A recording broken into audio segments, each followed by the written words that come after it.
kubanga tosobola kuddira kituuti kya Katonda, tosobola kuddira Bayibuli n'ogibikkako n'otandika nga gwe bujja ovuma buvumi ovoola buvoozi. Eggwanga lifa okuviira ddala ku mwami Museveni waggulu paka ku muntu asembayo ng'oli munnabyabufuzi. Katonda ayogera gy'oli nti abantu be mu Uganda bakaaba, abantu be mu Uganda bakaaba. Essaawa etuuse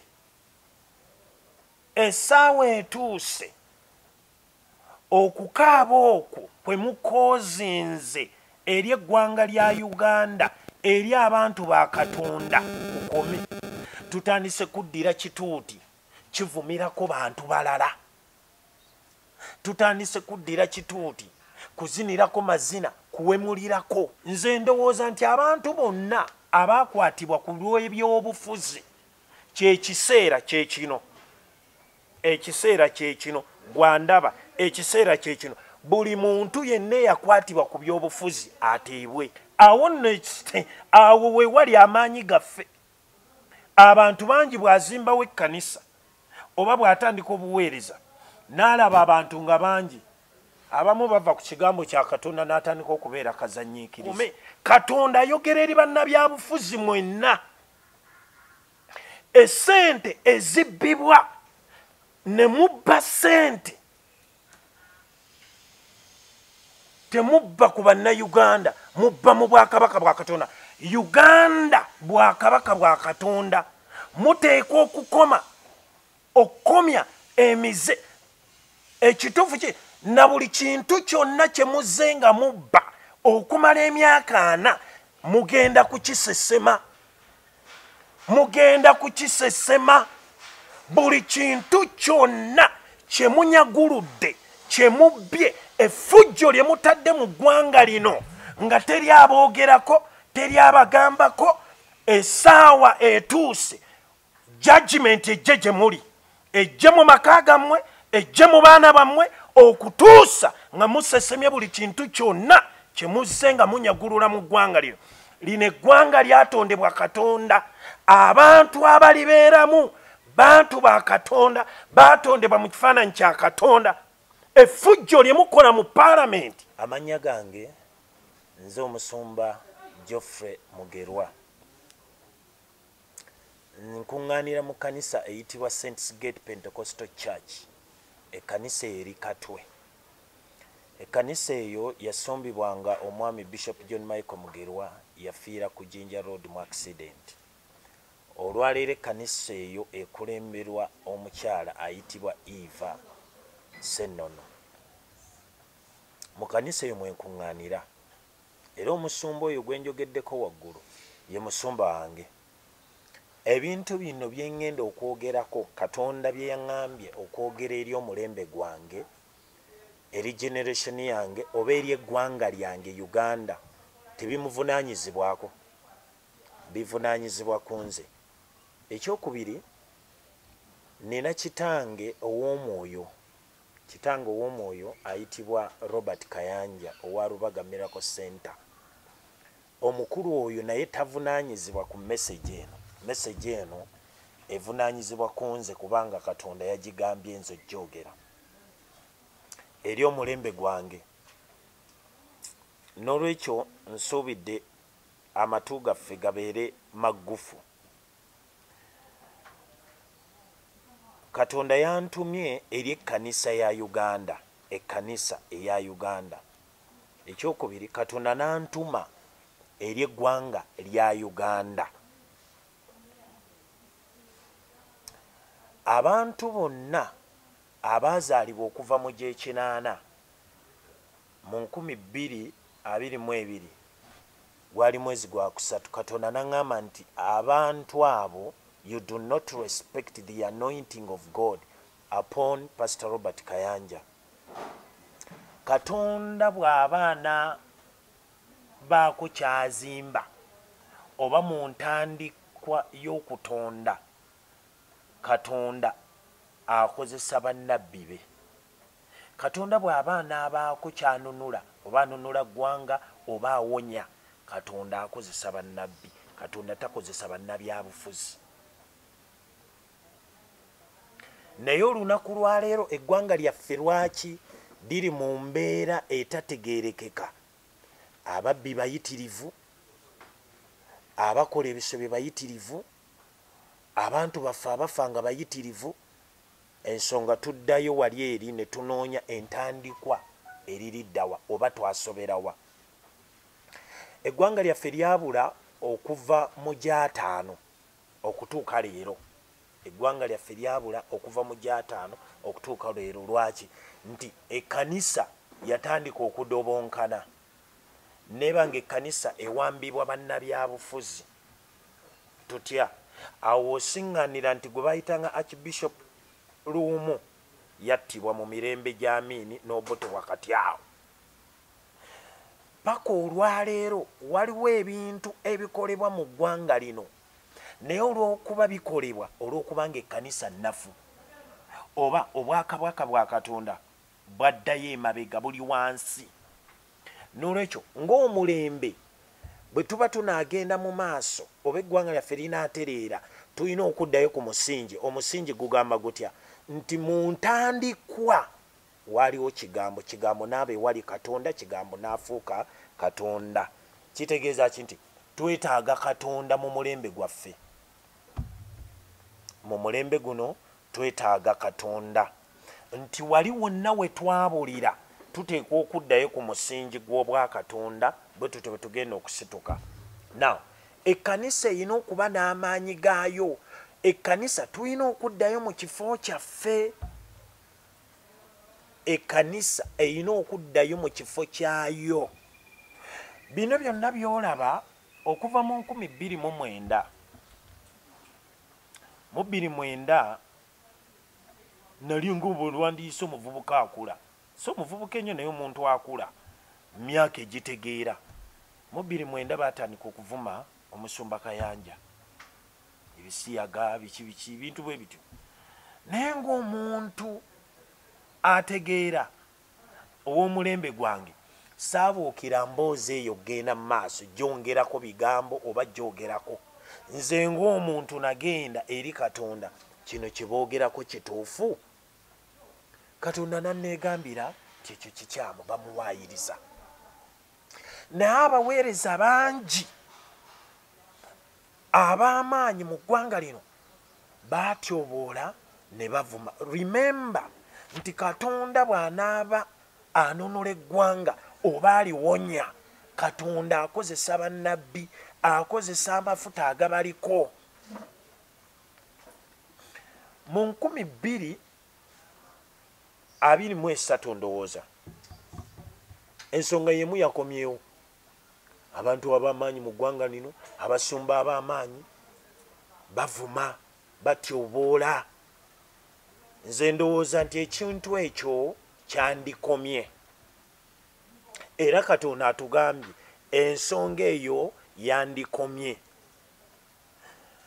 Mu myaka 10 emabega wabaddewo abasumba wano mu kibuga nga bavuma bannaabwe, batyoboola bannaabwe. Ensonga eyo si ya bwakatonda. Si kituufu okuvuma nabbi wa Katonda. Si kituufu okuvuma omuweereza wa Katonda. Si kituufu okutyoboola omuweereza wa Katonda. Katonda yekka y'alina obuvunaanyizibwa n'amaanyi. Nabbi we bw'aba yasobya, Katonda y'alina obuvunaanyizibwa okumukangavvula, so si ggwe omwana w'omuntu. N'olwekyo wabaddewo, njagala okwogera eri omulembe gwange nga wazaalibwa okuva mu 8 paka mu 2022, abantu bonna ababadde bajja bavuma abaweereza ba Katonda, ekintu ekyo bwe tuba tunaagenda mu maaso tetukyegattamu era tetukyongerayo, era si kirungi okukisikira. Kubanga abaweereza bavumaŋŋana, naye ng'ekintu ekyo si kirungi okuba nti tukisikira. Ndabye abasumba bangi wano mu ggwanga nga bavuma bataata baffe. Omusumba Serwadda, omusumba Robert Kayanja nga babavoola. Nsabye abantu abali mu myaka egyo okuzaalibwa okuva mu 8, mbasabye temuddamu kukola nsonga eyo. Abo bonna abasazewo genda nga bavuma abaweereza ba Katonda, ffe tukikomye tutandike omulembe ogwaffe omupya. Lwaki? Waliwo generation erina okuva mu ffe. Waliwo abantu abatutunuulidde, abaana baffe baleme kusikira mbeera erabika nti okuvuma omuweereza wa Katonda, okuvuma bishop kyangu nnyo era otambula bw'otyo. Waliwo abaweereza nga bw'olaba omukulu yali w'Abakatuliki Archbishop Ndowooza oba bishop yafa Spirian oba Kizito Lwanga, eggwanga lyamuvuma. Noyina okuddayo n'otegeera yali nabbi wa Katonda, yali muweereza wa Katonda. Waliwo omwami omusiraamu omu yafa, Sheikh Muzaata, baamuvuma, naye ebintu ebyo bw'ogenda obitunuulira byonna byali bibaakingibwa byabufuzi. Bannabyabufuzi bakoze kinene nnyo okutta ekkanisa oba okutta ekkanisa. Lwaki? Baliira mu ekyo, mu confusion nti okujjawo buli muntu yenna yandibadde aluŋŋamya eggwanga nti tutambule bwe tuti, balina mukubanga bamuvoola, bamuvuma, bamumalamu ekyensa nti egeneration eyandibadde gyayandibadde emuvaamu gyakumaakuma eruzinge trust. So nga ate eggwanga bwe liba lizimbibwa, obanga Katonda alitowekawo, obanga aliruŋŋamya, obanga aliwo omukisa, Katonda akozesa ebintu bibiri oba abantu babiri. Akozesa bannabbi be bebaweereza be. Ab'okubiri, Katonda akozesa bakabaka. Katonda takozesa bannabyabufuzi, Katonda akozesa abo babiri. Why? Nti bali mu kifaananyi eky'okuweereza. We are servants. Katonda atutumanga baweereza be eri abantu, eri eggwanga lya Uganda, eri generation yaffe. Katonda tatutuma kufuga, kunyigiriza, kutta. Kwegamba omuntu bw'oba tokkanyiza naye kankutyoboole nkuggyemu ak'obuntu. Katonda si kyekyo. Katonda atutumanga baweereza. N'olwekyo bwe tuba omulembe gwaffe, tunaabako kye tuzimba, tunaabako kye tuzaala, tuteekwa kuddayo wali. Ekkanisa n'ebeera y'amaanyi. Abaweereza ba Katonda kikulu nnyo okujja. Twandikiyise byabufuzi, kuba ekigambo ekirala simanyi kigambo kirala kyakwewola, naye twandibiyise byabufuzi. Ekkanisa bw'ebeera ey'amaanyi, evaamu abaweereza abalungi, evaamu abakulembeze abalungi. Naye olwaleero olw'okuba nti ekkanisa nnafu, tuvudde ku ekyo Katonda kye yatutumira okukola, okuweereza abantu be, tutandise kuba nti ffe tulinga nga ba campaign manager b'abannabyabufuzi. Tutandise kuddira kituuti kivumirako bantu balala. Tutandise kuddira kituuti kuzinirako mazina, kuwemulirako. So nga Bayibuli yo etugamba bwete mu Luka essuula ey'okuna okuva kanyirirako 16 ogenda ku 3, Yesu atugamba nti omwoyo wa Katonda, the spirit of the Lord is upon me. Now kakati munnaffe bw'oba oweereza Katonda, mwoyo kyakufugirako. Kubanga bw'olinnya ekituuti n'otandika okuvuma, n'otandika okuvoola, tuddayo ne tubuuza mwoyo ki akufugirako? Awo ekibuuzo kyaffe we kiri. Kubanga tosobola kuddira kituuti kya Katonda, tosobola kuddira Bayibuli n'ogibikkako, n'otandika nga ggwe bujja ovuma buvumi, ovoola buvoozi, eggwanga lifa. Kubanga ekkanisa tugitutte mu direction ndala. Ekyokubiri, Bayibuli egamba mu ssuula y'emu, Luka essuula ey'okuna akanyiriri okuva 16 okukka ku 3, Bayibuli egamba nti Yesu n'asomesa. Kakati bw'otuula ku kituuti, bw'olinnya ku kituuti, ebigambo ebyo by'oyogera kituufu osomesa kigambo kya Katonda. Kubanga Bayibuli egamba nti ata Bayibuli oba ne bamuwa ekitabo okusoma ng'empisa ye bwe yali, as his custom was. Now gwe by'osomesa ku kituuti osomesa Bayibuli osomesa ki? Kubanga Bayibuli teriimu ebyo. Bayibuli bwokka wansi awo nti Yesu n'abikkula ekitabo ekyamuweebwa n'agenda we kyawandiikibwa mu Isaaya.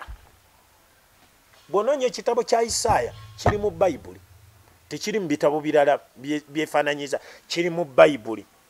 Nti ekitabo ekyo bwe yasoma n'agamba nti nzize okubuulira enjiri eri abaavu. Now eggwanga lyaffe bwe liba lyavu obanga abantu baavu, abasooka okunenyezebwa ye Kkanisa, be basumba, be basooka okunenyezebwa. Kubanga Ekkanisa yevaamu abo boolaba abakumpanya, Ekkanisa yevaamu abo boolaba ababbi, Ekkanisa yevaamu abo boolaba abagenda bawamba abantu, Ekkanisa yevaamu abo boolaba bagenda batta abantu. Ebeera Kkanisa. Now tuteekwa okuddayo ne twenoonya omulimu gwe tukola gwe mutuufu oba tukola byaffe ku kituuti. Tuteekwa okuddayo awo we twabulira Ekkanisa eyambale amaanyi gayo, kubanga omuntu gwe tulabirako ng'Ekkanisa ye Yesu Kristo. Kati Yesu bw'ajja gye tuli n'akugamba nti Omwoyo wa Katonda atudde ku nze, bw'oba oyina by'oyogera tubuuza Mwoyo kyakutuddeko. Bw'oba owemula abantu tubuuza Mwoyo kyakutuddeko. Bw'oba ovumaavuma buli bantu tubuuza Mwoyo kyakutuddeko. Ekyokubiri, tubuuza kitabo ki ky'osoma. Kubanga Yesu akugambye, essuula eno ekugambye nti n'aweebwa ekitabo n'abikkula ekitabo kya Isaaya. Katubuuza gw'osoma script ki? Maybe tosoma Bayibuli.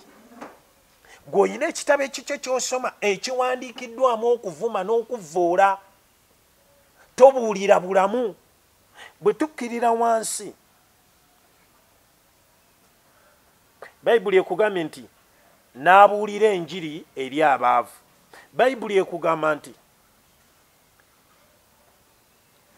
Yesu n'agamba nti nzize okuwonya those who are broken hearted, abantu abamenyeddwa emitima. Abantu bwe bajja, eggwanga lyaffe lyetaaga okuwulira omuweereza wa Katonda ng'obabuulira enjiri ebakomyawo eri Katonda, ebawonya emitima. Ekyo tuteekwa okukikola ng'Ekkanisa, tuteekwa okukikola ng'abaweereza ba Katonda. Bayibuli egenze mu maaso n'ekugamba nti n'abuulira deliverance eri abasibe. Eggwanga lyaffe olwaleero liyita mu bintu ebyangu okwogerako ate n'ebitali byangu okwogerako. Gamba deliverance to the captives. Nze ndowooza nti abantu bonna abaakwatibwa ku lw'ebyobufuzi kyekiseera kyekino. Ekiseera kyekino gwandaba, ekiseera kyekino. Buli muntu yenna eyakwatibwa ku byobufuzi ateebwe, bagende babeere n'eddembe lyabwe. Eyo deliverance eri the captives, bateebwe. Eryo eddoboozi Katonda ekyo kyayagala, kubanga abantu be bakaaba. Abantu ba Katonda bakaaba. Waki? Ekkanisa egaanye okuyimirira mu kifo kyayo. Ekkanisa egaanye okuyimirira mu kifo kyayo. Bwe njogera ku Kkanisa, njogera eri abalokole, njogera eri abakatoliki, njogera eri abaseventh day, njogera eri abakristaayo, njogera ku buli sekita yonna, naye Ekkanisa mainire. Ababadde abazibe, essuula y'emu egamba nti ababadde abasibe basumululwe, kwega batandike okulaba.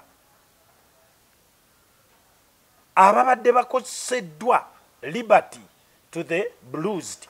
Ababadde bakoseddwa, abantu bangi mu ggwanga lyaffe bakoseddwa, bamenyeddwa emitima, abantu basengulwa ku mataka, abantu obutale babwokya.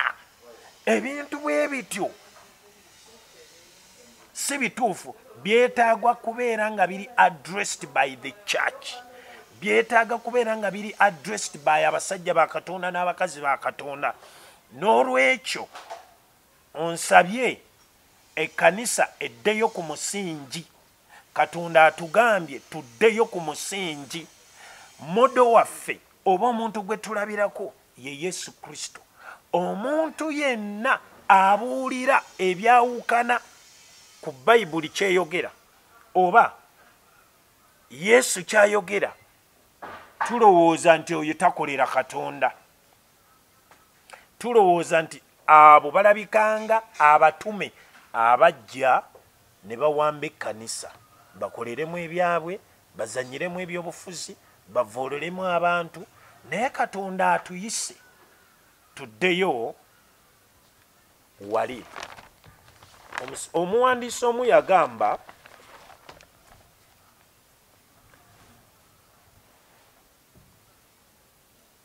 omubuulizi omu sinamuwandiisi yagamba nti ministry is built on the word.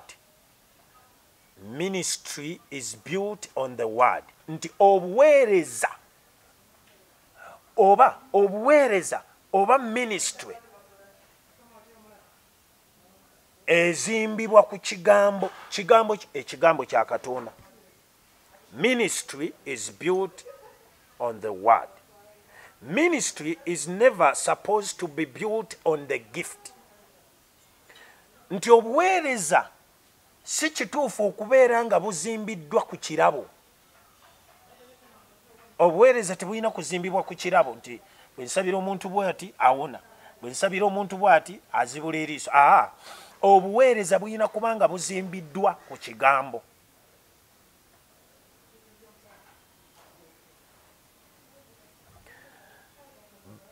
But on the word, when ministry is built on the gift, it will not last because the foundation of our faith is Christ. Obuweereza bwonna buli bw'obuzimbira ku kirabo tebujja kuwangaala. Obuweereza oyina buzimbira ku kigambo kya Katonda nga ye Kristo Yesu. Awo we wali amaanyi gaffe. Abantu bangi bw'azimbawo ekkanisa oba bw'atandika obuweereza n'alaba abantu nga bangi, abamu bava ku kigambo kya Katonda n'atandika okubeera kazanyiikirizi, n'atandika okuba ng'ayogera ku kino ne kino ne kino abantu bye baagala okuwulya, kubanga abantu baagala nnyo ebiboozi, so ng'ate Katonda atuyise kubuulira kigambo kye.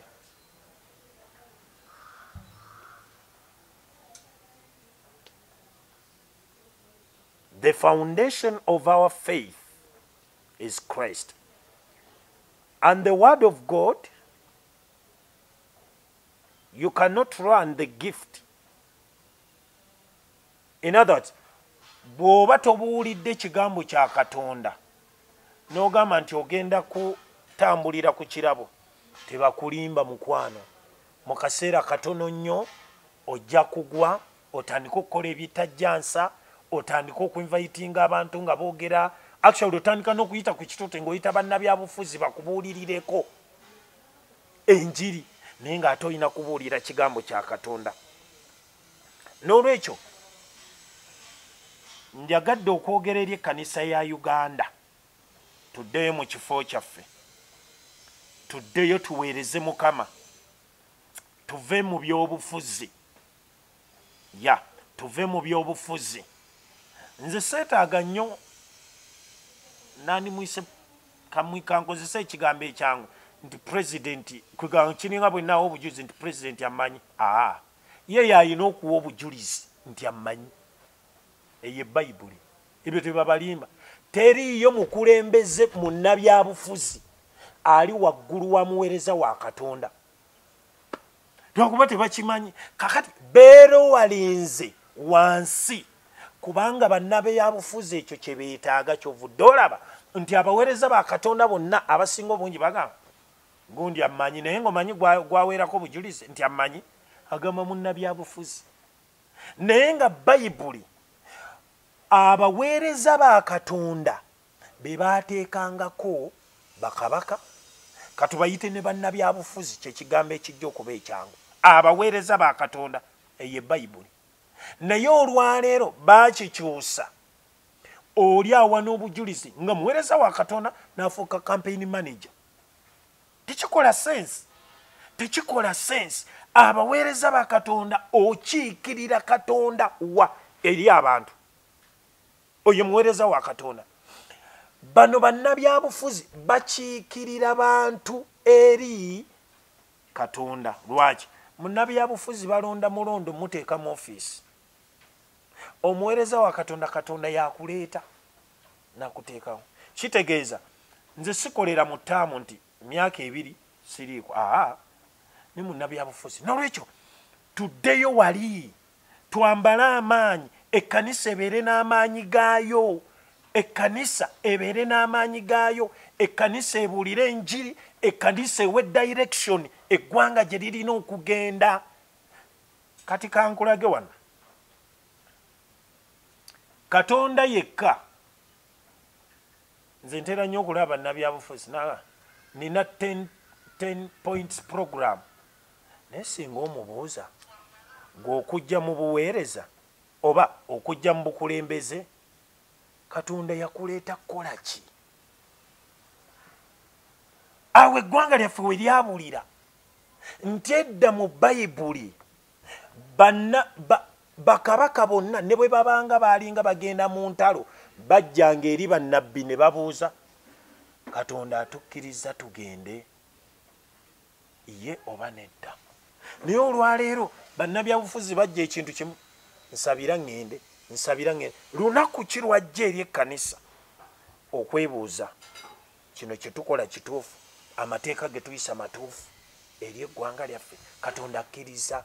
Lwaki? Nti ekkanisa yali esesetuse okuva mu kifo kyayo. Olwaleero mundeeba awo waliwo ekkanisa eyamenyebwa. Ekkanisa si y'abalokole nga nze naye y'abakristaayo.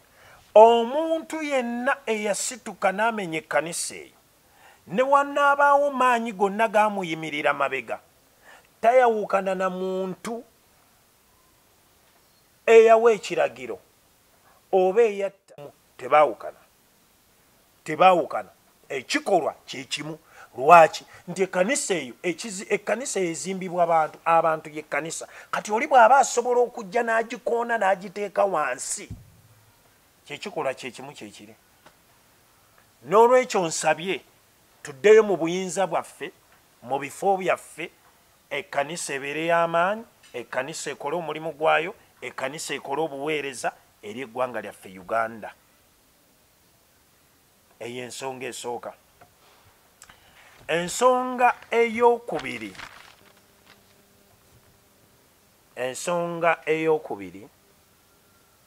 message eno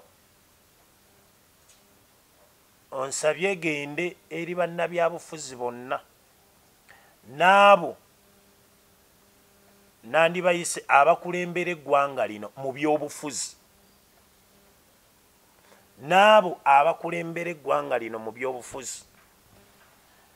Kantunule direct ndowooza mu kamera. Katonda ayogera eri bannabyabufuzi mwenna okuviira ddala ku mwami Museveni waggulu paka ku muntu asembayo ng'oli munnabyabufuzi. Katonda ayogera gy'oli nti abantu be mu Uganda bakaaba.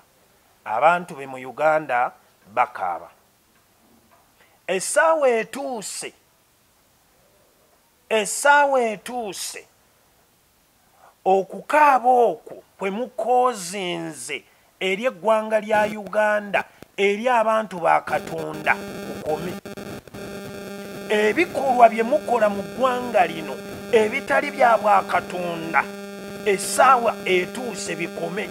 Effujjo erikolebwa ku bantu ba Katonda, essaawa eno etuuse bikome.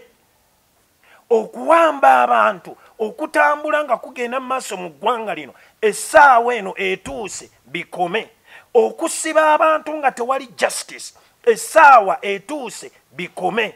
Abantu abafa mu nfa etategeerekeka, essaawa eno etuuse bikome. Katonda ayogera eri bannabyabufuzi mwenna. esente ezibbibwa ne mubba sente temubba ku bannayuganda mubba mu bwakabaka bwa Katonda. Uganda bwakabaka bwa Katonda muteekwa okukomya emize ekituufu ki na buli kintu kyonna kye muzze nga mubba okumala emyaka 4 mugenda kukisesema buli kintu kyonna kye munyaguludde kye mubbye effujjo lye mutadde mu ggwanga lino nga teri aboogerako teri abagambako essaawa etuuse judgment ejje gye muli ejje mu maka gammwe ejje mu baana bammwe okutuusa nga musesemye buli kintu kyonna kye muzze nga munyagulula mu ggwanga lino. Lino eggwanga lyatondebwa Katonda, abantu abalibeeramu bantu ba Katonda, baatondebwa mu kifaananyi kya Katonda. Effujjo lye mukola mu paalamenti Katonda n'akuwa omwagaanya n'akusitula akusukkulumye okolera abantu be osaavinga abantu be ne musalawo kunyagulula ne musalawo kukola recently member of parliament minister n'okwatibwa mu kubba amabaati ebbaati erya 32 inch ne munyagulula eggwanga mu buli ka sekita konna mu revenue ne mubba eggwanga mu parliament buli wantu wonna. Njagadde mbabuulire Katonda ntumye gye muli mugenda kusesema buli kintu kyonna kye mubbye mugenda kusesema buli kintu kyonna kye mubbye mugenda kusesema buli kintu kyonna kye mubbye. Olwaleero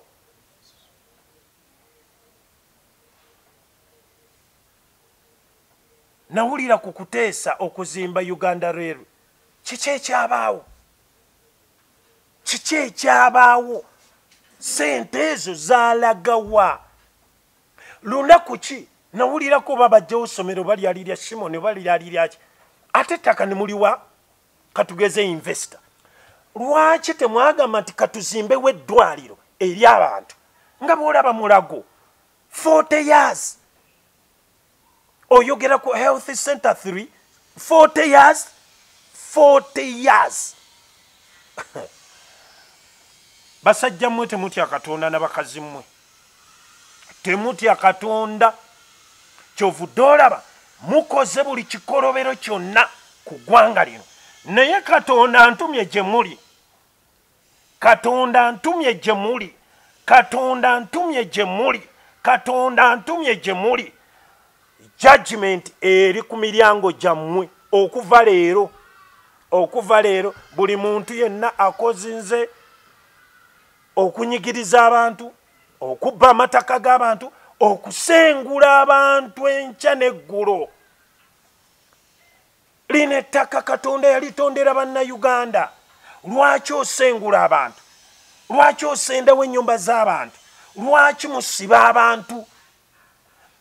Ebyobufuzi bye mulimu byakubaganya birowoozo.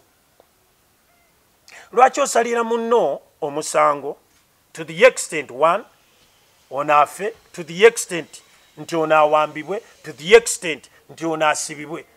Genda mu market mukubaganye ebirowoozo. Katonda agenda tuwa omukulembeze omupya. Ekyo tebabalimba. Ekyokubiri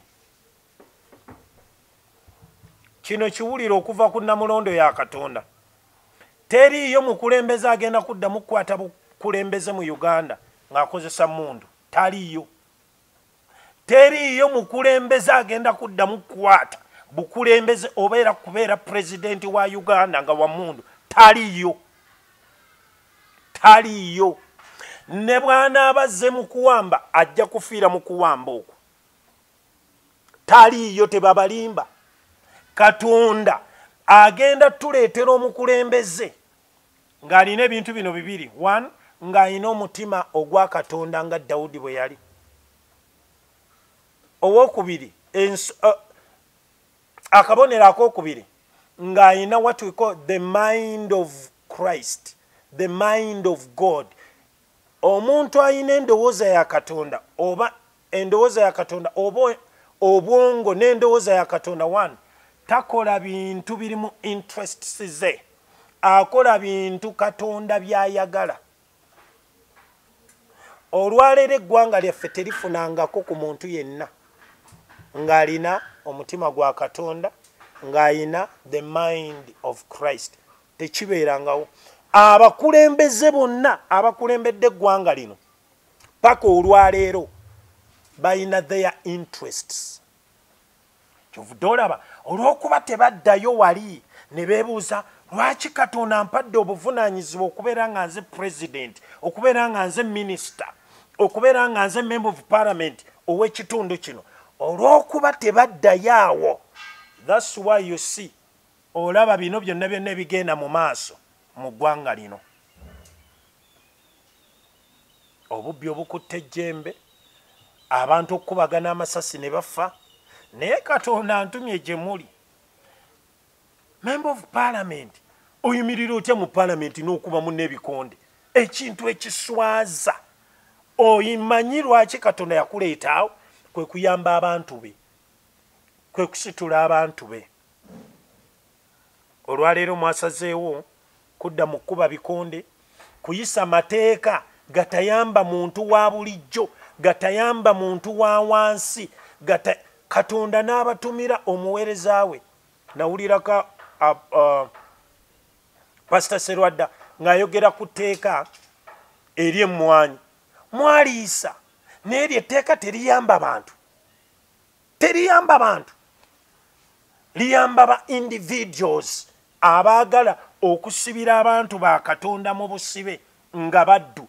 Ekyo tekigenda kuddamu kusoboka. Mu linnya lya Yesu, buli muntu yenna abadde ayina endowooza nti ogenda kunyagulula eggwanga lino, judgment eri ku luggi. Buli muntu yenna abadde alowooza nti ogenda kukwata eggwanga lino olifuge ng'owambye buwambi oba ng'okozesezza maanyi oba nga obbye bubbi bululu, tekigenda kuddamu kusoboka. Tekigenda kuddamu kusoboka. Era njagala okwogera eri omulembe gwange gwonna, Katonda ali ku luuyi lwaffe. Ekyo kye mmanyi, ekyo kye nawulidde, ekyo kye nategedde. Njagala okubazaamu essuubi mwenyigire mu kukulembera eggwanga lino. Gwe wenna amanyi nti wazaalibwa okuva mu 8 okudda eno, genda wenyigire mu kukulembera eggwanga lino. Tobaako muntu yenna akutiisatiisa. Katonda yennyini yatukulembedde, Katonda yennyini yagenda otulwanira.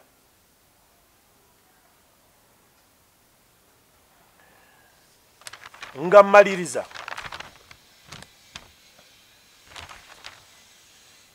nzijukira Yesu ng'aliisa abantu be. Yesu yalonda abayigiriza bwe 12.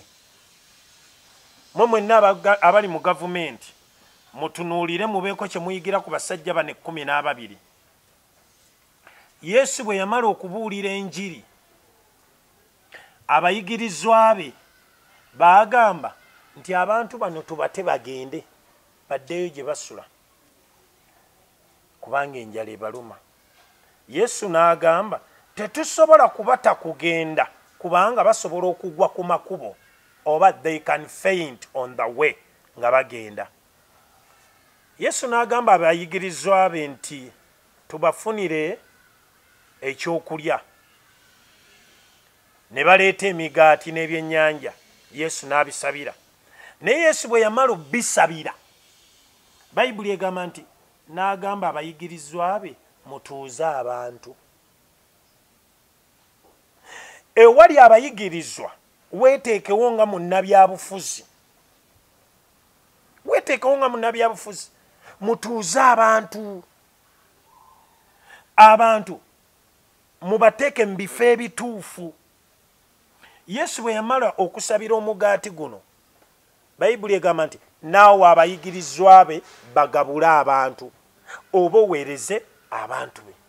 Olwaleero ebintu bye mukola byawukana ku ekyo ekirina okukolebwa ekyo bwa Katonda.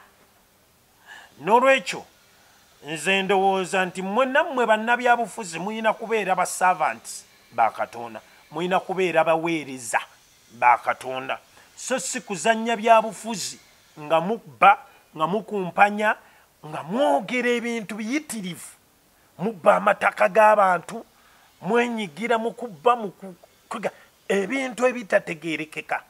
N'olwekyo onsabye mukole ebintu ebituufu ebituufu ebituufu ebituufu.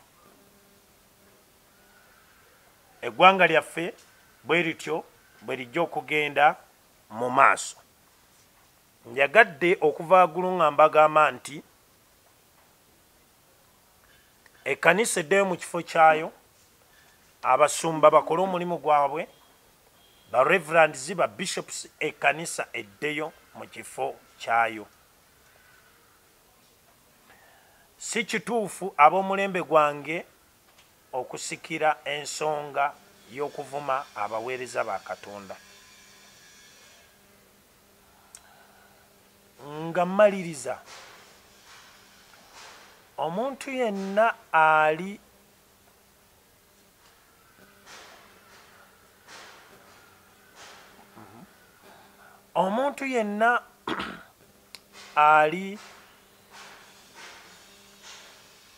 tujja kusabira kabaka wa Buganda Katonda amuwe amaanyi, Katonda amukuume, Katonda amukuume, Katonda amukuume.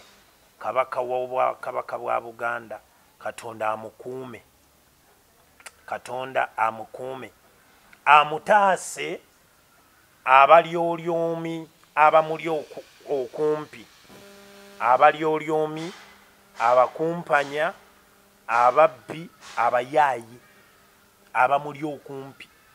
Abamuli okumpi si baweereza ba Katonda, bantu abakola ebintu ebyabwe, naye Katonda yennyini ajja mulwanira. Teriiyo kyakulwanyisa kisinga Katonda. As a generation kye twetaaga Katonda atukulemberemu. Kyendi omwekakafu ennyo 100 ku 100 munnabyabufuzi takulimba. Katonda yaŋŋambye n'ebyo byonna confusion n'ebintu bye mulaba mu ggwanga nga bannabyabufuzi bali exposed, Katonda yatukulembeddemu, tebabalimba. Kitegeeza kiti 1, tukwate empagi y'obwa Katonda ng'eno ate wandikiise kankiyite bwe nga bwe tuwerwanako, kubanga Katonda atukulembeddemu.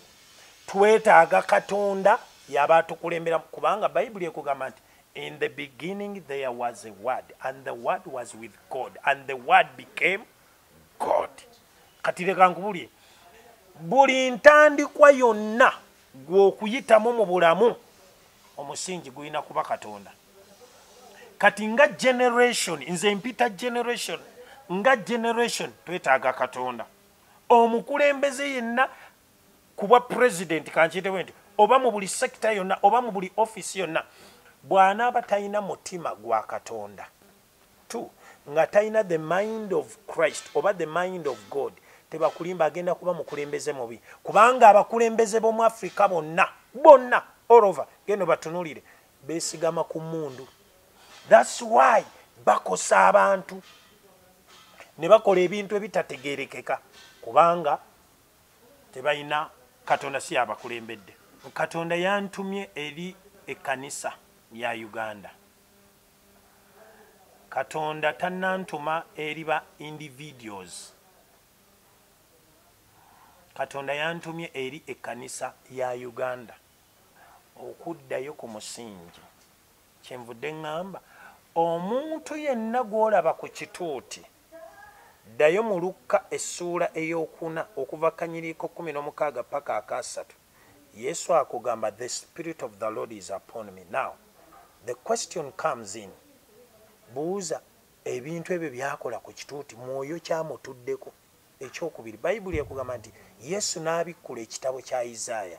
Buuza ebigambo byayogera abukkula Bayibuli oba ayina ekitabo kyasoma.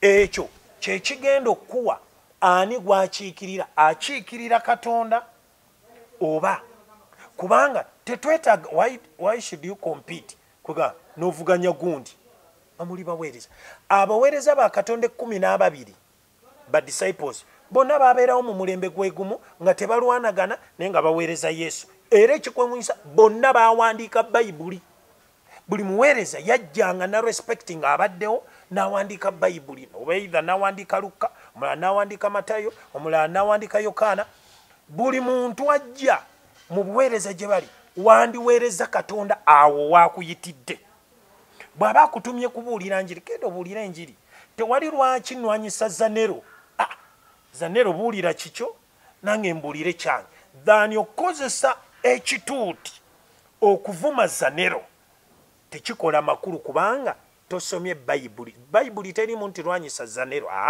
Bayibuli erimu nti buli bw'obuulira Kristo Yesu ekizikiza kivaawo kyokka Bayibuli ekugamba omanyi kyekyawandiikibwa Katonda kye yampadde Bayibuli ekugamba nti Yesu n'agenda mu sinagoga as his custom was ng'empisa ye bwe yali kyekigambo ekituufu ndowooza mu Luganda ng'empisa ye bwe yali n'agenda mu kuŋŋaaniro oba mu yeekaalu Bayibuli ekugamba nti n'abikkula ekitabo okusoma ekitabo kye yasoma Bayibuli now buli bw'oteeka ebbali okugenda mu yeekaalu n'okubikkula ekigambo kya Katonda obutakisoma eyo entabiro y'okuva ku kubo buli bw'otagenda mu church oba mu kuŋŋaaniro no ate ne weewala okubikkula Bayibuli okusoma otandika okubuulira ebibyo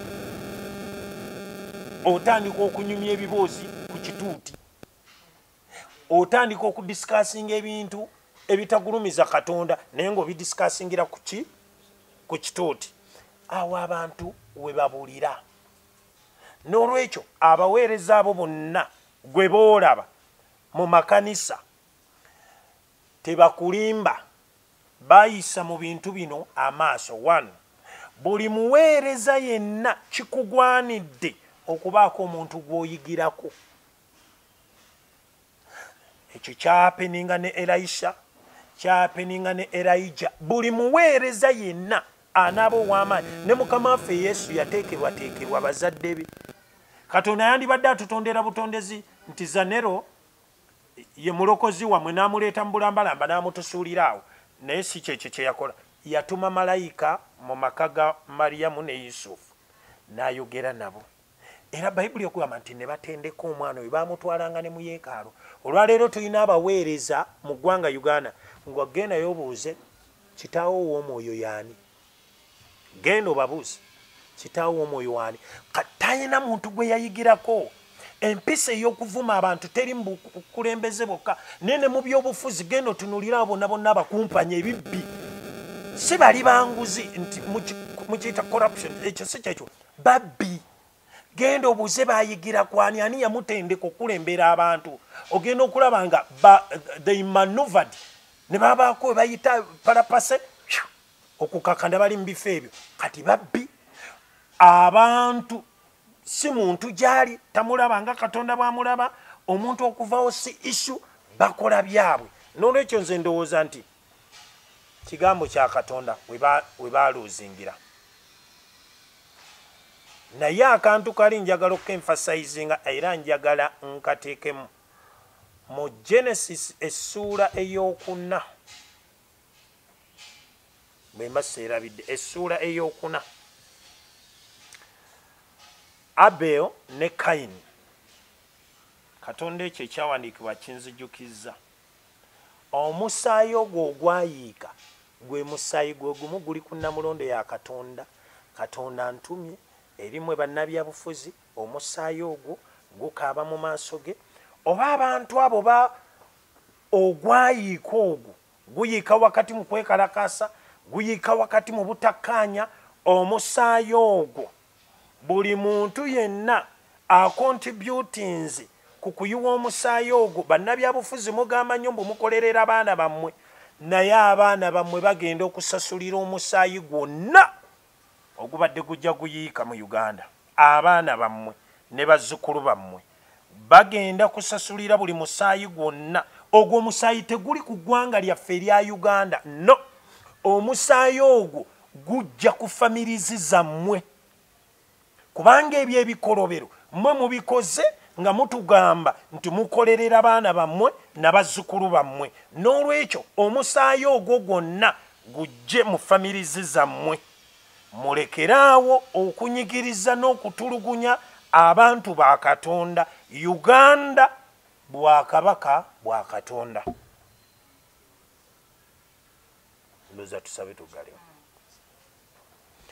Katonda waffe ayinza byonna. Nkwebaza olw'olunaku lwa leero, nkwebaza olw'ekisa kyo, nkwebaza olw'amaanyi go, nkwebaza olw'obulokozi bwo. Taata nannyini buyinza, message gye wampadde okwogera eri ekkanisa ya Uganda n'eri eggwanga lya Uganda, Katonda ayinza byonna njogedde. Omwoyo omutukuvu nkusabye otambuze message eno mu buli ofisi yonna ku bantu ba wansi, abantu bo buli muntu yonna na buli n'oyo gwe kigwanidde okukitegeera akitegeere nti lino eggwanga liryo gwe walitonda, era n'abantu abalirimu bantu bo bali mu kifaananyi ekyo. N'olwekyo Katonda ayinza byonna, lwana n'abo bonna ababadde balwanagana n'omulembe guno mu linnya lya Yesu, ababadde batulugunya, ababadde bawamba abantu, ababadde bakola ebintu byonna ebitagulumiza linnya lyo mu ggwanga lino. Katonda ayinza byonna basiguukulula okuva mu bifo ebyo mu linnya lya Yesu. Eggwanga lino libeere n'emirembe. Eggwanga lino Mukama ofuge nga yeggwe Katonda waffe. Tuwe omukulembeze omupya alina omutima gwo, ayina n'endowooza yo ey'obwakatonda. Sibira wala abo bonna ababadde baagala okutulugunya eggwanga lino nga balitwala mu busibe, mu buddu, mu kuwambibwa kwonna. Katonda ayinza byonna, toganya bajaasi bonna oba bambadde byambalo oba kutwala ggwanga lino mu mbeera yonna yakuwamba. Katonda ayinza byonna, ne bwe banaaba ba M23 bakolimirwa mu linnya lya Yesu, bafiire eyo n'ebitala byabwe. Lino eggwanga lya Katonda, linunulibwa Katonda, linaabeerawo ku lwa Katonda eyatonda eggulu n'ensi. Katonda wa Bayibuli yekka ye Katonda agenda okufugira mu ggwanga lino. Katonda ffe tukwebaza olw'omukulembeze omupya mu linnya lya Yesu. Weebale Mukama, weebale Yesu.